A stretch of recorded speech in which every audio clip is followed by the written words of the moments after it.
Hello. So I'm curious, before you ever got into voicing for Combiner Wars, how did you get into voice acting in general? When did you first start? How long is this panel again? Yeah, no kidding. Ooh. Any of you guys want to go first? No, man, take it. Yeah, Okay. take it away. I'll try to give the shortest version of this possible. Transformers has always been very important to me because it was one of the reasons why I became a voice actor in the first place. When I first heard Peter Cullen's voice, it was in Voltron originally, and I heard that iconic intro where he's like, "Voltron, defender of the universe." I was like, well, that made me pay attention to cartoons for like the very first time. And when I heard it again in Transformers, I was immediately hooked. And I'd already gotten the toys, and I was already interested, and I was like, there's a cartoon that goes with my toys. And so I started doing voices when I was like 4 or 5 years old, and I've been practicing that particular voice because it was just one of my favorites.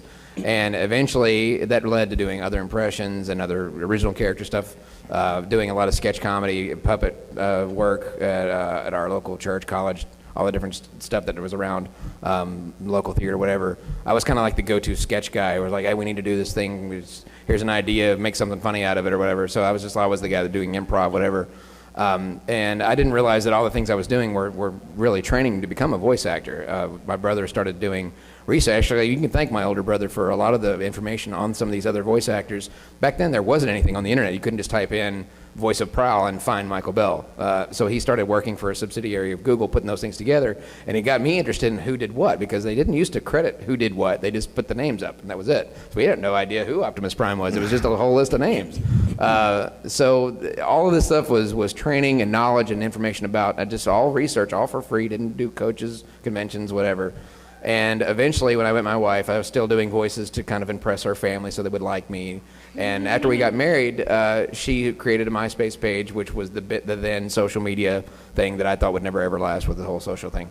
And but it was back before they had the ad blockers. Thank God they didn't have ad blockers back then, because a pop-up ad showed up for a nationwide chain called Studio Center. It was a non-union thing.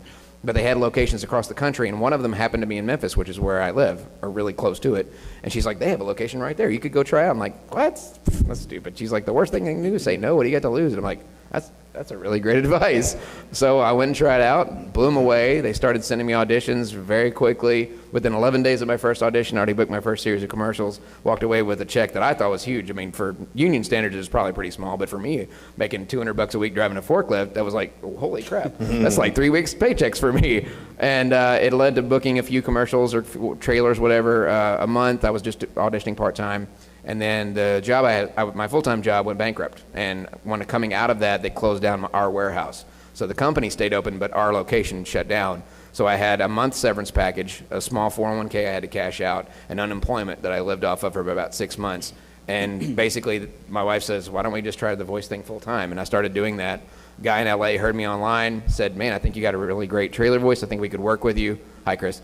And he said maybe we could, if I come up with a contract thing, and I started booking movie trailers, which led to another thing, which led to another thing, which led to, and then all of a sudden within 7 years professional, and then within the last few years, just last 2 or 3 years, it's just skyrocketed. The more things that I work on that gain more popularity, the more people know me for other things. And it really is kind of a brand deal at some point, where it's like, even though you guys can do that voice, we know who this guy is, so we're going to hire this guy because we're going to hire the Old Navy brand, even though the Walmart brand is exactly the same. So you come to a point where eventually they're going to hire Jason because Jason is Jason, not because somebody can sound like Jason. And yeah, it just keeps on stair-stepping upwards, which is the best way you want your career to go, is up. And now you're current. And now we're in 2016. About 10 years ago, I had okay, let me start. Fine, I'll start at the very beginning too then. Before time began. I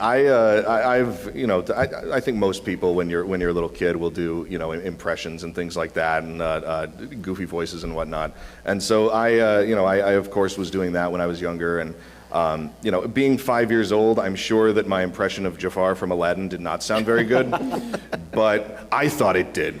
So, and I was told it was, and then I was like, well, no, wait, because I used to carry around like a micro cassette recorder, and like, oh yeah, right, yeah, and then like listen back to it, and then when I came across those tapes a couple of years ago, I was just like, oh no, this is, oh my, no, so through high school and things like that, like I was involved with stage work and was really into film at that time. So after high school, I was working a job for a while, and a couple of friends had said, hey, you should put some of your impression stuff on YouTube and just do some of that stuff, especially like Joker stuff and like all the various other things. And so I was just like, nah, that's dumb. Why would I do that? That's what I said too. Okay, maybe I will. And so I did, and people seem to like it enough that like I've voiced a few characters with some regularity for various projects and things. And from there, when I went off to college, actually here in Chicago, I was again more interested in film. I didn't really think to pursue voiceover as a proper career. But then, as the YouTube thing kept going, and I was sort of had a falling out with film and things like that, I really started to work on like radio. I was like, radio's the way to go. And then over time, as the radio thing was progressing, while I was still in college, I had the call from Aaron at Bat in the Sun and stuff like that, and he's like, hey, I heard your things, like I'd like you to do some voice work for us. And at that point I was like, okay, because I had started to book just extraneously online a couple of like I had done an audiobook, which was tiring. Audiobooks are so tiring because you finally finish and you're like, okay, now I need to edit 15 hours of audio. And then you sit down for it for a while. But at that point, when I started doing the voice work for Aaron, and people started seeing it on Bat in the Sun and things like that, I started to get a little extra traction with people knowing who I was, and then they started, I work with Sound Cadence Studios a lot on doing a bunch of video games with them, which is really, really fun. I love doing video games. Me too. And then, oh yeah, video games rock. And then, but I'm not much of a gamer, so I never actually play them myself. But I like watching other people play them and offering commentary. That's the thing I love doing. I love watching people play games. So at that point, it's just sort of been job to job to job, and I've been incredibly lucky with how frequently things will come to me, and I just being anything other than sort of very, very grateful to everybody for giving the work and how much fun it is to do. Mm-hmm. Like just those two things combined are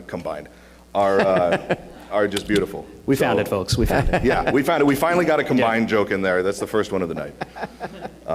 So yeah, that's me. Yeah, sometimes I like, how are they paying us to have so much fun? Yeah, right. I can't believe they're giving us money to do this. Yeah, it's so much fun. Myself, well, I'm an only child. Tell us more. And how does that make you feel about that? I talk to myself a lot, so just in order to keep that in order, I had to make a bunch of different voices when I was a little kid. So that's my story. Now, when I was a kid, very young, 'cause I'm a lot older than a lot of people here. So I had one of those tape recorders, about this big, half silver over here, with a big giant, not micro cassettes, but like the big on full, the full giant ones, sure. that you can fling across the room, and they actually get some air there. And gosh, when I was very little, I used to make radio shows all the time. Little radio shows. I would force the other kids in the neighborhood to come over, and the girls across the street want to play house. I'm like, no, this is the Cosby Show, and here's what we're gonna do. You're coming in, and I'd be like, that's my new boyfriend. How ugly is he? I don't know where they are. I think my mom has them in a box somewhere next to all the high school plays. But it's labeled blackmail. Yeah. So after all the acting and stuff like that, naturally I went to film school, and that's doing me a lot of good right now, that degree. Worked in film for a bit, and then I was a paralegal for a while I You were two legals? decided. That's crazy. Yeah, two, absolutely, parallel to each other.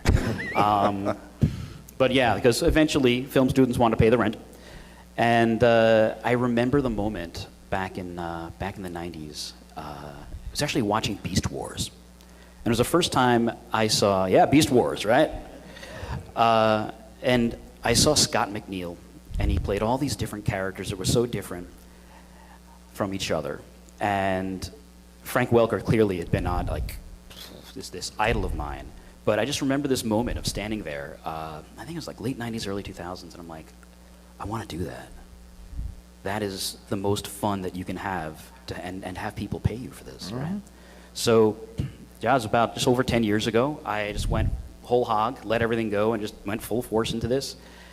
Bunch of video games and audiobooks and stuff later. I get the call from Eric that I am one of my favorite characters in all of cartoon history. And, me and you both, bro. Yeah, man. and it's because I mean, Starscream was one of my favorite characters as a kid, and it's one of these things where, God, I'm just so grateful to every step along the way, every person that gave me a shot, because somehow through all this, the infinite wisdom of the universe, the first big series that I'm in, I end up playing Starscream. Yep. So it still honestly hasn't hit me. I'm here right now talking to you guys. It still hasn't hit me, this, right? So yeah, I guess hopefully that answers your question. Thank you very much. Thank you.